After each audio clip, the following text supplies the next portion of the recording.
할렐루야! 2월 27일 화요일입니다. 여러분 오늘 새로운 은혜 함께 시작하시겠습니다. 사랑하는 하나님 감사를 드립니다. 우리에게 허락하신 그 놀라우신 그 완전하신 위로로 참된 위로를 줄 수 있는 자리에 설 수 있는 진실된 위로자가 되기를 원합니다. 주님 말씀하여 주옵소서. 예수님의 이름으로 기도합니다. 아멘. 여러분 오늘은요. 큐티인 말씀이 욥기 21장 17절부터 끝절까지 말씀입니다. 오늘 말씀의 제목은 헛된 위로인데요. 지금 욥의 세 친구들이 계속해서 반복하고 있는 그런 주장들이 있지요. 악인은 그것에 대한 심판이 있고 고난의 삶이 계속되고 악인의 자손들 또한 마찬가지로 고난과 고통이 끊이지 않는 삶을 산다라는 그들의 그 주장에 대해서 지금 욥이 반문하고 있는 그 내용의 뒷부분이 오늘 큐티인 내용입니다. 여러분 오늘 17절 말씀부터 한번 보세요. 17절과 18절 말씀입니다. 17절과 18절 말씀에 하고자 하는 그 이야기의 중심이 되는 단어는요. 17절 끝부분에 있는 몇 번인가 라는 단어입니다. 얼마나 되냐? 그런 일들이 이 땅에서 얼마나 일어나더냐? 라는 이야기예요. 악인의 등불이 꺼지는 것, 재앙이 그들에게 닥치는 것, 하나님이 진노하셔서 그들의 삶을 고통과 곤고로 빠뜨린다는 것, 그것이 얼마나 이 땅 가운데서 일어나더냐라는 이야기입니다. 18절과 19절은요, 번역이 조금 이 개역개정 성격이 매끄럽지 않게 번역이 좀 되었어요. 18절 보시면은요, 그들이 바람 앞에 건불같이 폭풍에 날려가는 겨같이 되었도다. 악인이 바람 앞에 날리는 지푸라기 같고, 그리고 악인이 폭풍에 날려가는 겨와 같은 삶을 사는 것, 그것이 몇 번이나 그러더냐, 얼마나 그러더냐, 라는 것입니다. 19절 보시면은요, 이제 19절부터 21절까지는요, 여러분 혹시 가게에 흐르는 저주라는 이야기, 혹시 그 이전에 그 성경을 완전히 알지 못했을 때에 일부분만을 알고 있었을 때 흐르던 잘못된 어떤 그런 구조의 사고 방식입니다. 출애굽기와 신명기에는 분명히 이런 이제 이야기들이 기록이 되어 있지만요. 성경을 온전히 이렇게 해석을 한다면 그것이 그렇지가 않거든요. 아주 이 내용에 대해서 욥이 반대하고 있는 것은 아니죠. 다 그렇지 않은 것에 대한 그 악인의 자손이 반드시 멸망당한다라는 것, 다 그렇지 않은 것에 대해서 의문을 가지고 있지만 반대하는 것은 아니고요. 불신앙도 아니고요. 심오한 하나님이 하시는 그 일에 대해서 신묘막측한 것, 그것에 대해서 이제 알아보려는 마음의 자세를 가지고 지금 나아가고 있는 그런 이야기들이에요. 19절 보시면 하나님은 그의 죄악을 그의 자손들을 위하여 쌓아두시며 그에게 갚으실 것을 알게 하시기를 원하노라. 이 말은요. 하나님은 그 악인의 죄악을 그의 자손을 위하여 쌓아두신다라고 말하지만 그런 말 말아라 라는 이야기입니다. 악인, 죄 지은 자가 벌을 받아야 마땅한 것이지. 그래야 자신의 죄를 깨닫지 라는 이야기예요. 20절에 보시면 악인은 죄인은 자기의 멸망을 자기의 눈으로 보아야 하며 그에게 전능자의 진노를 마시게 할 것이니라. 전능하신 분께서 내리는 진노의 잔을 그가 받아야 할 것이다 라는 이야기예요. 21절이요. 그의 달수가 닿으면 자기 집에 대하여 무슨 관계가 있겠느냐. 만약 그 악인이 죽고 난 다음 그 자손들에게 진노가 부어진다고 한다면 죽은 사람이 자신의 그 집에 대해서 어떠한 관계가 있겠느냐. 그가 어찌 깨닫겠느냐. 그 악인이 어찌 깨닫겠느냐 라는 이야기입니다. 한마디로요. 죄인은 고난을 당하고 그 자식도 형벌을 받는다라는 것에 대해서 욥은 현실에서 항상 그런 것이 아니라는 것이죠. 몇 번이나 되느냐, 얼마나 그러더냐. 만약 자식이 형벌을 받는다면 그 악인은 자신의 죄를 깨닫지 못하게 되는 것 아니냐. 악인에 대한 형벌과 진노, 그 자식에 대한 진노가 현실에서 다 임하게 되는 것이 아니라는 이야기입니다. 하나님은요, 여러분 죄인을 반드시 심판하십니다. 그런데요, 그 시기와 또한 그 방법에 대한 것은 오직 하나님의 주권 안에 있다는 것입니다. 하나님께 달려있고 하나님이 정하신다는 것이지요. 그러므로 여러분 22절 계속 보세요. 그러나 하나님께서는 높은 자들을 심판하시나니 이 높은 자 천사들 그 영적인 존재들에 대한 것을 이야기하는데요. 누가 능히 하나님께 지식을 가르치겠느냐? 하나님의 그 신묘막측한 무한하고 오묘한 지혜를 우리가 다 측량할 수가 없는 것이다 라는 이야기예요. 너희가 측량할 수 없어. 너희가 그렇게 결론 지을 수 없는 것 아니겠느냐라는 이야기예요. 그러면서 욥은요 이 23절과 26절에 어떤 사람이 두 사람의 종류에 대한 이야기를 하고 있어요. 어떤 사람은 죽을 때까지 죽도록 기운이 충실하여 안전하며 평안하고 그의 그릇에는 젖이 가득하며 그의 골수는 윤택하더라. 어떤 사람은 죽을 때까지 기운이 기력이 정정하고 편안하고 평안하고 행복이 가득하고 멈추지 않고 그의 몸도 육신도 그렇게 영양이 부족하지 않고 뼈마디는 생기가 넘치더라. 그런데 또한 25절부터 보시면은요. 어떤 사람은 마음의 고통을 품고 죽음으로 행복을 맛보지 못하는도다. 고통스럽게 살다가 고통 속에서 죽기도 하며 행복과는 거리가 먼 삶을 살더라. 자, 그런데 26절에 이 두 사람은 다 똑같이 흙 속에 눕더라. 티끌 속에 눕더라. 죽더라. 이 땅 가운데 그 육신이 죽더라. 그들 위에 구더기가 덮이더라. 그러므로 똑같이 구더기로 덮이는 신세가 되더라. 네, 한 사람은 왜 이제 꼭 같은 사람으로 한 사람은 평생도록 평안하게 살고요. 다른 한 사람은요 평생 고난을 당하는가? 왜 그 두 사람이 죽은 다음에 그 육체들이 아무런 차별이 없이 꼭 같은 모양으로 썩어가는가? 욥의 의문이에요. 그런데 이것을 불신앙으로 이야기하고 있는 것은 아닙니다. 이것을 알 수 없다는 것이죠. 이것이 바로 자신의 무지이기도 하고 우리가 알 수 없다라는 이야기를 하면서요. 결국에 이 두 종류의 사람들이 똑같이 죽음을 맞이하기 때문에 야, 얘들아, 이 육신의 죽음 자체가 심판이 될 수 없다. 나의 자녀들이 열이나 되는 그 자녀들이 죽음을 당한 그것에 대해서 이것이 악인의 심판의 관점으로 볼 수 없다라는 이야기를 하고 있는 것입니다. 악인이 더 고통스럽게 죽는다라는 판단은요, 하나님의 계획을 무시하고 하나님을 가르치려는 교만이 됩니다.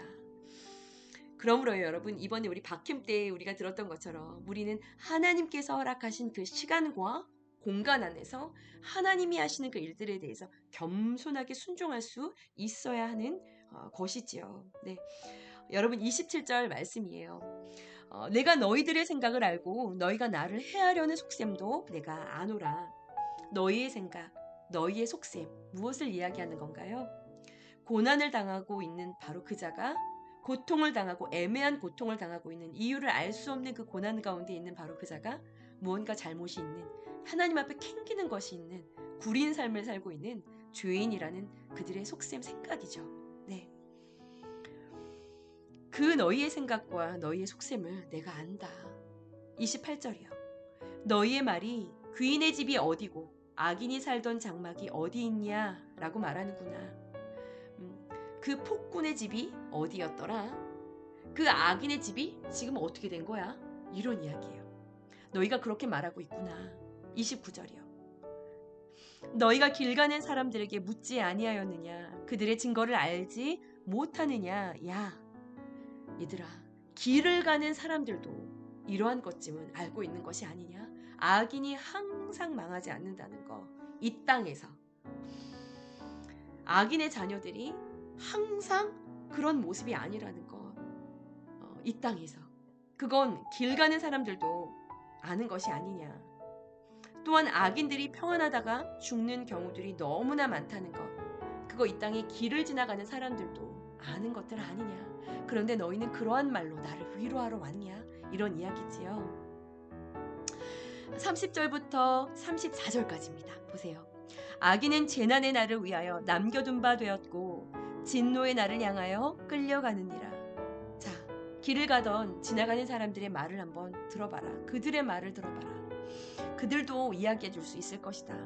하나님이 재난을 주셔도 악인들은 살아남는 사람들이 있더라. 그런 이야기예요.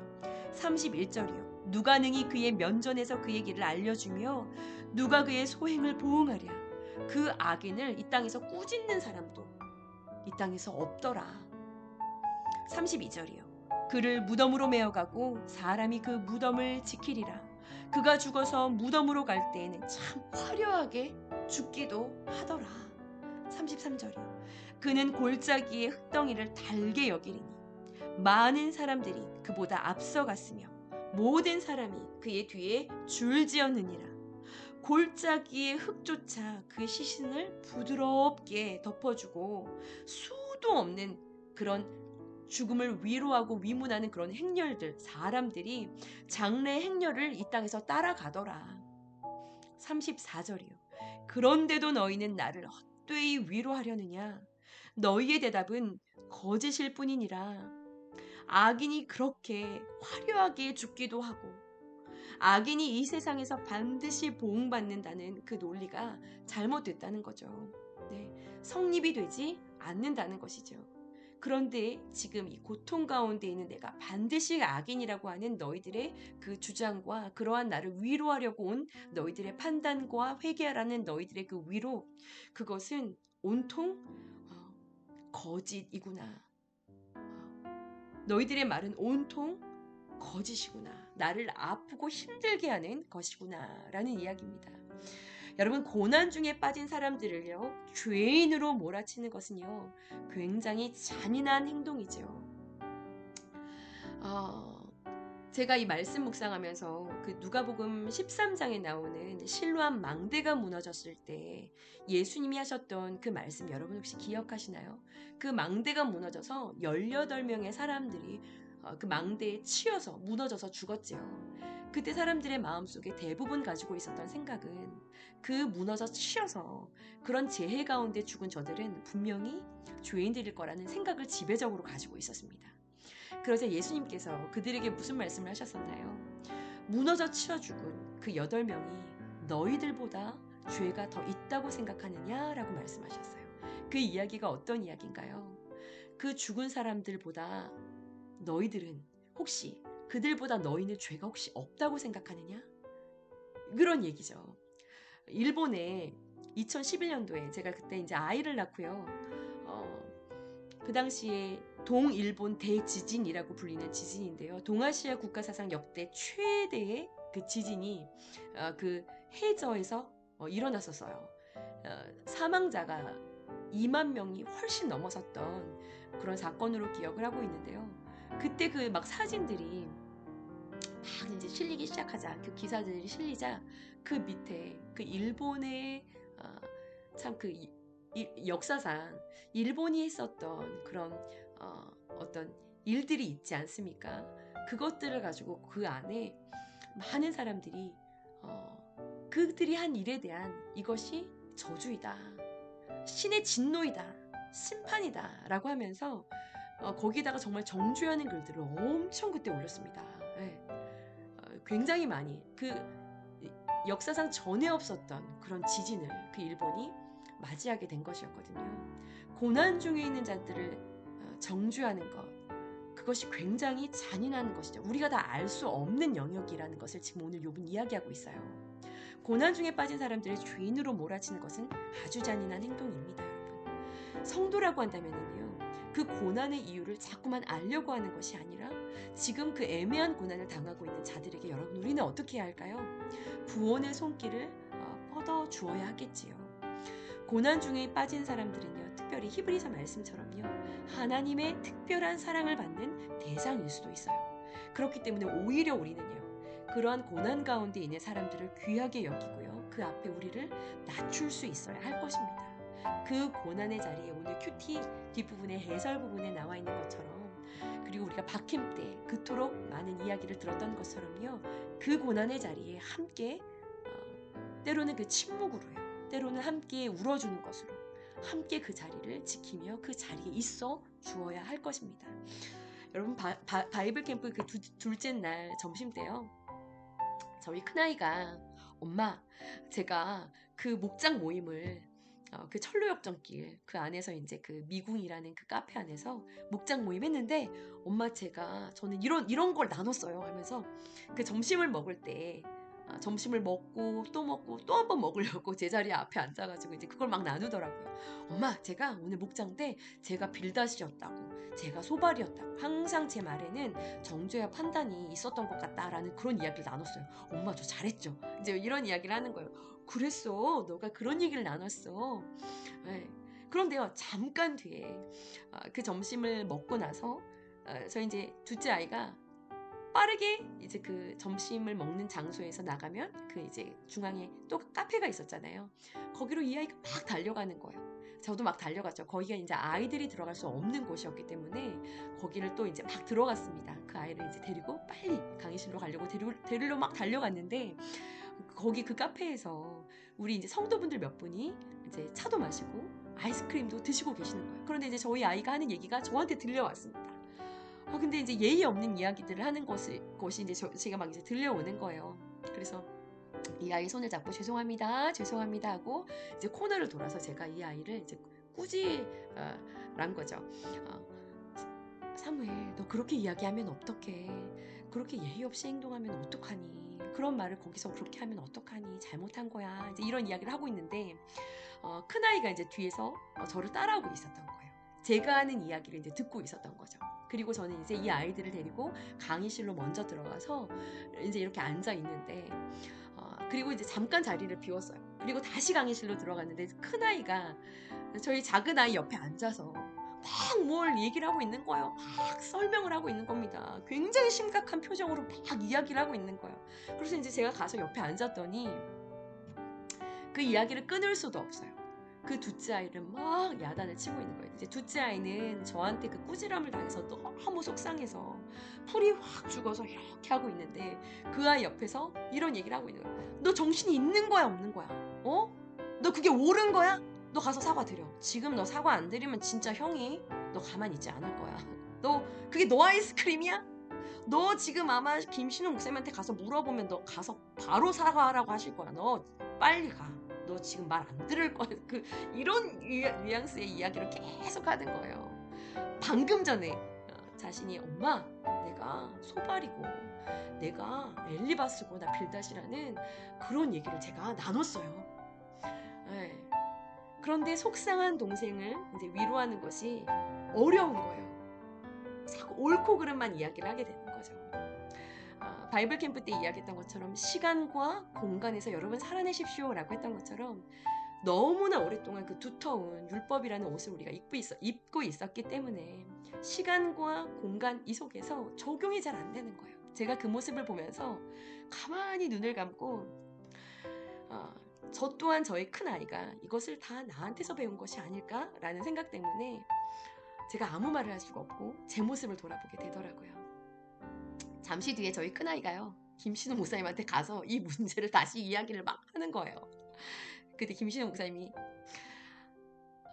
유엘아, 네가 아이스크림을 사주면서 도닥여주자. 그리고 우리가 사무엘을 좀 기다려주자.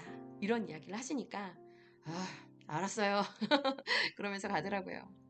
여러분, 엘리바스는요. 아기는 그 일평생 고통을 당한다라고 욥에게 말했어요.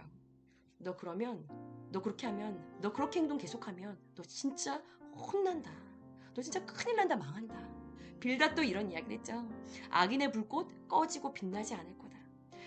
너 진짜 이렇게 하면 하나님한테 축복받지 못한다. 너 사랑받지 못해. 이런 류의 이야기들이에요. 너무나 두터운 습관의 그런 옷을 입고 있는 것 같다라는 생각이 들었어요. 여러분, 우리는 참된 위로자가 되기를 원하시지요? 저도 간절히 원합니다. 여러분, 베드로전서 말씀에 사랑하는 자들아, 주께서 하루가 1000년 같고 1000년이 하루 같다라는 이 한 가지를 잊지 말라. 우리를 향한 기다림이 길다라는 이야기죠. 우리를 향한 그 기다림이 길다. 그 긴 기다리심으로요, 우리를 기다려주신 그 사랑의 하나님이 넘치는 사랑으로 우리를 십자가의 그 사랑으로 우리를 구속하셨고 여전히 우리의 삶 가운데 유일한 참된 위로자가 되신다라는 것 여러분 경험하셨을 것으로 믿습니다. 우리 또한 그 넘치는 사랑으로요, 참된 위로 자리에 서서요, 시간과 공간을 오늘도 이 적극적인 적용으로 넘치는 그 사랑으로 잘 살아낼 수 있는 그런 참된 위로자의 자리에 설 수 있는 저와 여러분들의 하루가 되어지기를 간절히 소원합니다. 오늘 말씀 묵상하시면서요, 그 깊은 그 적용의 단계로 나아갈 수 있는 저와 여러분들이 되어지기를 간절히 소원합니다. 여러분 함께 기도하시겠습니다. 주님, 시기와 방법이 당신에게 속한 것임을 주님 고백합니다. 허락하신 상황과 그 모든 환경이 당신에게 속한 것임을 다시 한번 고백합니다. 주님, 기다리지 못하고 또한 깨닫지 못하여 고난 가운데 있는 가족들과 이웃들을 섣부른 판단으로, 정죄로 헛된 위로자의 자리에 서 있었던 우리들의 모습을 다시 한번 깨닫고 회개하는 시간이 되기를 원합니다. 알 수 없는 여러 가지 상황과 환경들을 섣부르게 판단하거나 생각하지 않고 말씀을 따라 분별할 수 있는 지혜를 허락하시고, 힘들어하는 모든 이들에게 주님이 주시는 참된 진실한 위로를 전할 수 있는 위로자의 자리에 설 수 있는 우리 모두가 되게 하여 주시옵소서. 감사드리며 예수님의 이름으로 기도합니다. 아멘. 말씀 묵상하시고 기도하시면서 넉넉히 승리하는 오늘 하루가 되어지기를 간절히 소원합니다.